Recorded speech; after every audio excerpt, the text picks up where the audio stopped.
Welcome to కై TV media. BJP MP Etela Rajender సొంత ఇలాకాలో ఓటర్లు ఊహించని బిగ్ షాక్ ఇచ్చారు.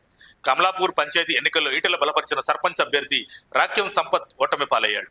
బండి సంజయ్ మద్దతుతో బీజేపీ బలపరిచిన సర్పంచ్ అభ్యర్థి రాక్యం శ్రీనివాస్ 90 ఓట్లతో విజయం సాధించారు. ప్రస్తుతం రాక్యం శ్రీనివాస్ కమలాపూర్ బీజేపీ మండల అధ్యక్షుడిగా కొనసాగుతున్నారు. దీంతో తెలంగాణ తొలి విడత సర్పంచ్ ఎన్నికల్లో బీజేపీ పార్టీ ఇక్కడే బోణీ కొట్టింది. కరీంనగర్ జిల్లా కమలాపూర్ మండలంలో బీజేపీ విజయం సాధించింది. మరోవైపు ఉప్పలపల్లిలో 3-4 స్థానాలకే బీఆర్ఎస్ కాంగ్రెస్ అభ్యర్థులు పరిమితం కావడం గమనార్హం.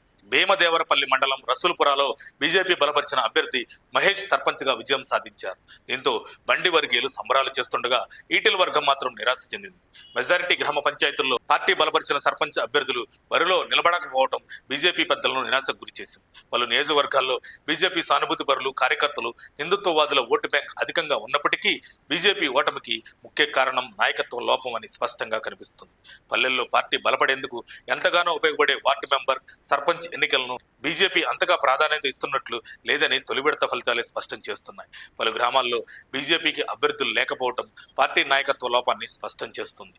రాష్ట్రంలో 8 మంది ఎంపీలు, 8 మంది ఎమ్మెల్యేలు ఉన్నప్పటికీ మోడీ చరిష్మా ఉపయోగించుకొని ఎన్నికల్లో దూకుడు చేయకపోవడంపై కార్యకర్తలు ప్రశ్నిస్తున్నారు.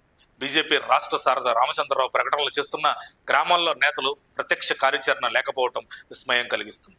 హుజూరాబాద్ ఎంపీ ఈటెల రాజేందర్ తన నియోజకవర్గంలో ఎమ్మెల్యే కౌశిక్ రెడ్డితో ఢీకొట్టేందుకు తాను బలపరిచిన సర్పంచ్ అభ్యర్థుల కోసం కష్టపడ్డప్పటికీ ఆయనకు ఫలితాలు నిరాశే మిగిల్చాయి.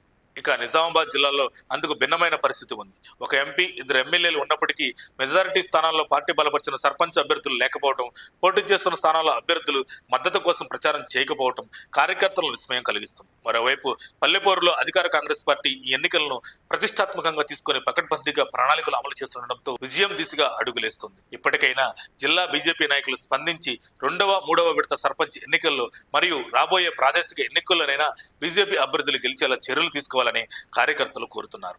మరిన్ని అప్డేట్స్ కోసం మా కాయ్ టీవీని సబ్స్క్రైబ్ చేసుకోండి. మా వీడియో కనుక మీకు నచ్చినట్లయితే లైక్ చేయండి, షేర్ చేయండి. మీ విలువైన అభిప్రాయాలను కామెంట్ బాక్స్లో తెలియజేయండి.